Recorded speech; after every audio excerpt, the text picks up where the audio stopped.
Okay, I just got this out of the fridge. This is about how much I generally keep just to store it in the fridge. So I'm going to add my flour to it. And when I'm ready to bake it, I usually add a 1/3 cup to a 1/2 cup of flour. This is a 1/3 cup. I guess my 1/2 cup is dirty. So I'm just going to do like a heaping 1/3 cup.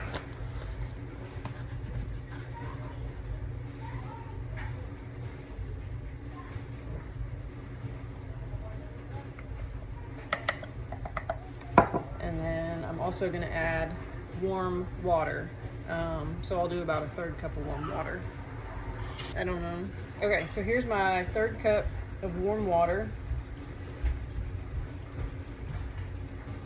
So I'm going to add almost all of that. I have a little bit.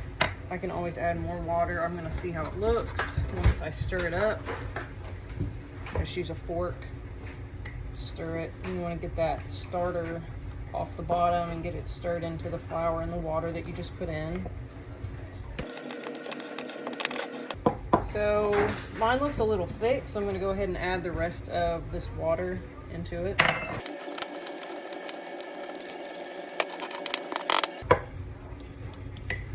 think that looks about good. I tend to do what I would say is a stiffer starter versus like a runnier starter. So, I mean, this is the consistency of mine. Pretty thick. I might actually add just a drip more of water, but it would be fine. But I always lean more towards a stiff starter versus runny, and it seems to do fine for me. So I added just another drip of water.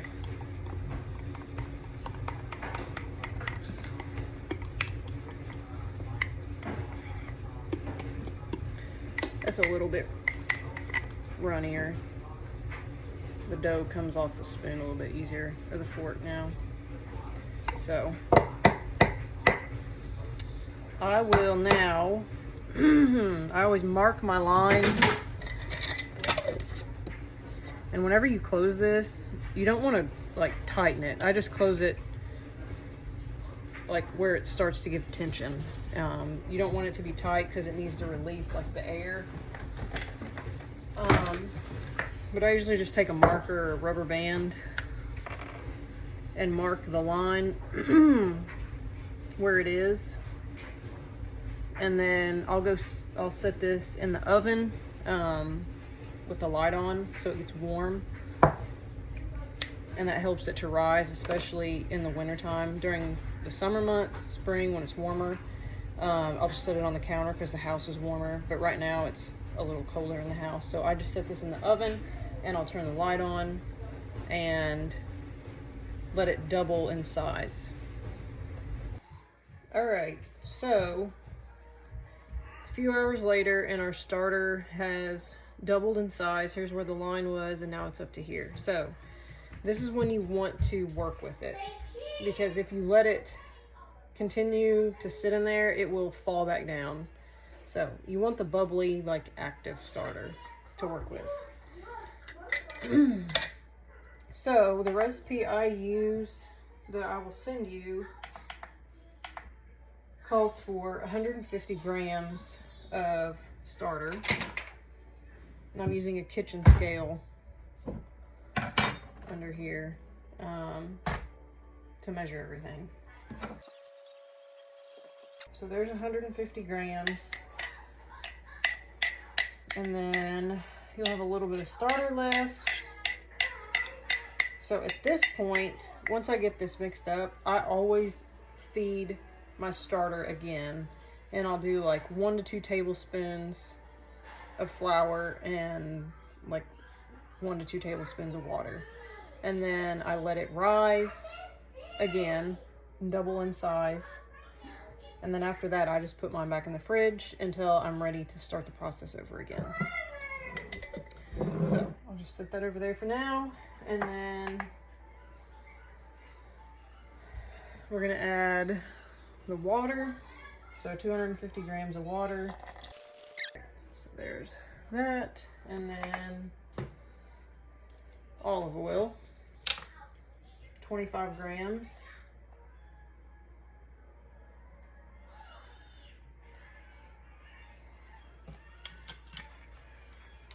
And then in the instructions, it says to go ahead and mix it up with a fork. So I just mix everything.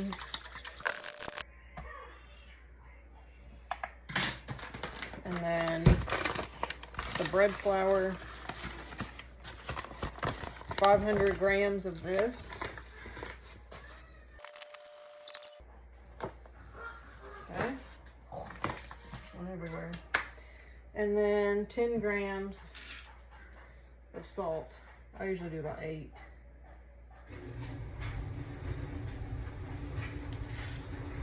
And then stir this up again with a fork. So you can see it's starting to get kind of dry. I stir as much as I can with a fork, and then I use my hands. Okay, I'm gonna have to use my hands now.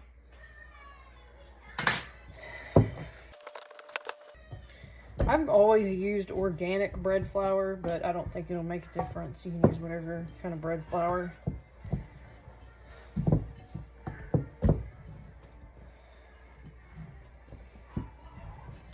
But I just work it into like a rough ball.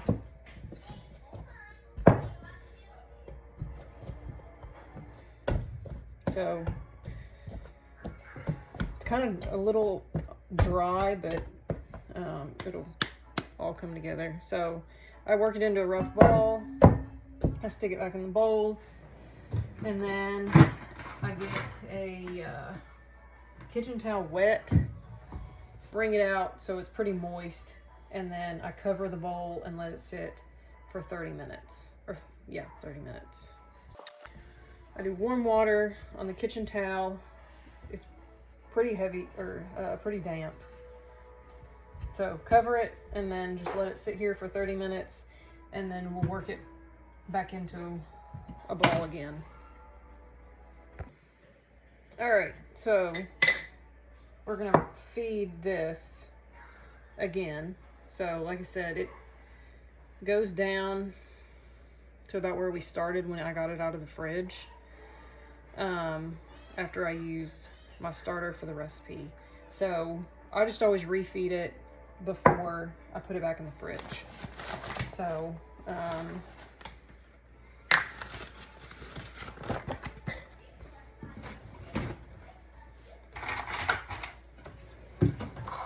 I'll just give it a tablespoon, maybe 2 tablespoons. I don't know. So I think that'll be enough. And then a tablespoon of warm water. Maybe a little less than a tablespoon. I always go a little bit less water, and then I always add if I need to.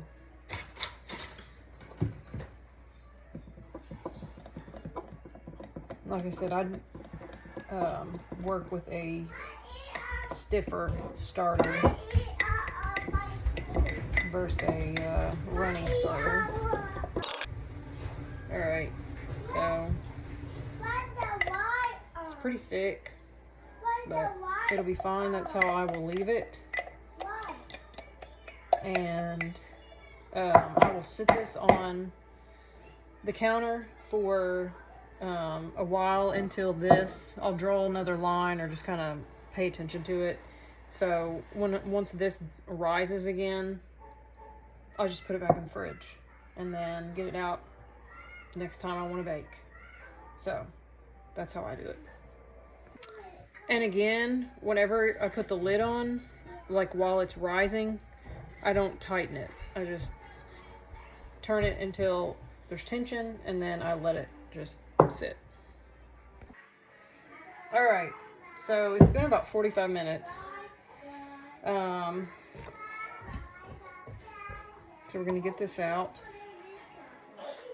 It's easier to work with now. So I just kind of fold it into a rough, well, more of a shaped ball now. It's easier to form. So just, I don't know. pretty quick, easy to do. And then I always get out this big clear dish, big clear Pyrex bowl, so I can see it and how it's rising.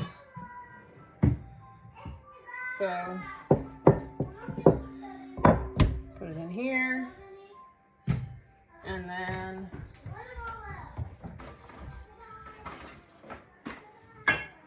it says to put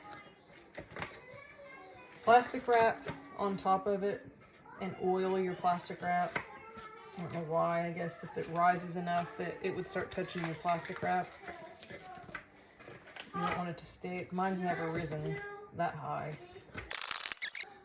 So I put it in there, oven lights on, it's covered with plastic wrap. So we'll wait 30, 45 minutes and then we'll get it out, kind of reshape it again.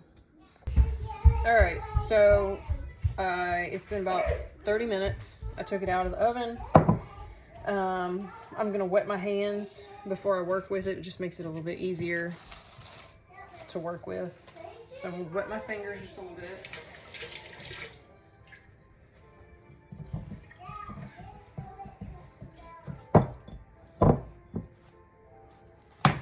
And then I just kind of pull on it and fold it over and just do that on each side.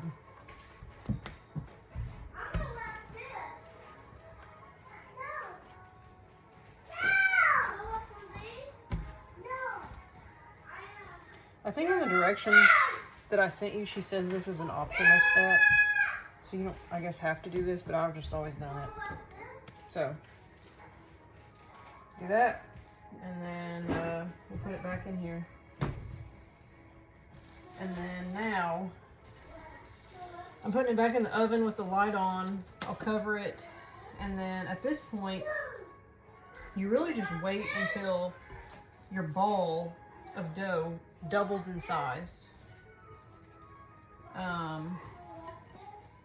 Which takes usually like, I don't know, 3 to 4 hours probably.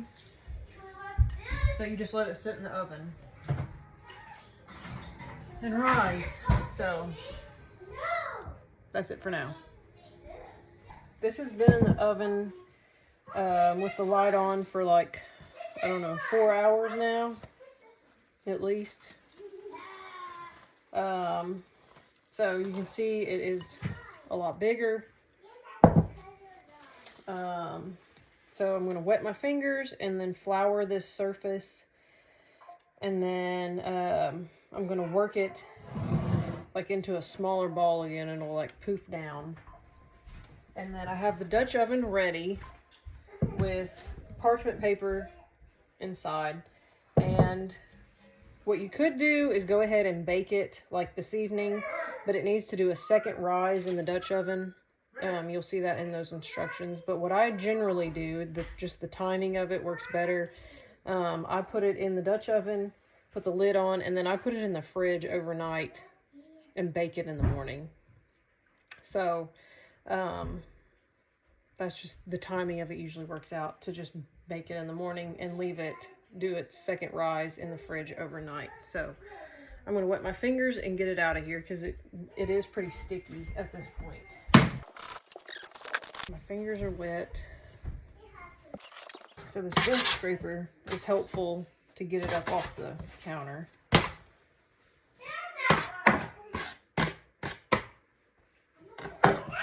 So you just do these folds again.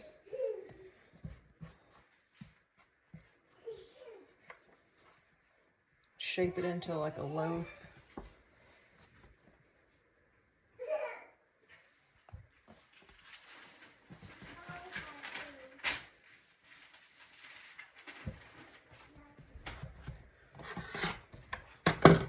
And this will go in the Dutch oven.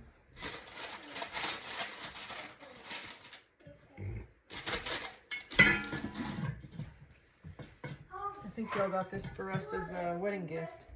But I will now put this in the fridge and just let it do its second rise overnight, and then in the morning I get it out and I let it sit on the counter for about an hour to come more to room temp, and then I bake it. So we're good for the night. All right, so it's the next morning and I just got this Dutch oven out of the fridge. It's been sitting in there all night. So the bread has risen and grown quite a bit. So I'll let this sit out for a little bit before I put it in the oven, but you'll preheat your oven to 450, and then once you put it in there, drop the temp down to 400 and let it go for 20 minutes. And then you'll take the lid off of your Dutch oven and then bake it for another like 30 to 40 minutes. But right before you put it in the oven, you're gonna cut a slit, just a small slit in the top of it. But other than that, you should be good to go. All right, so here's our finished product.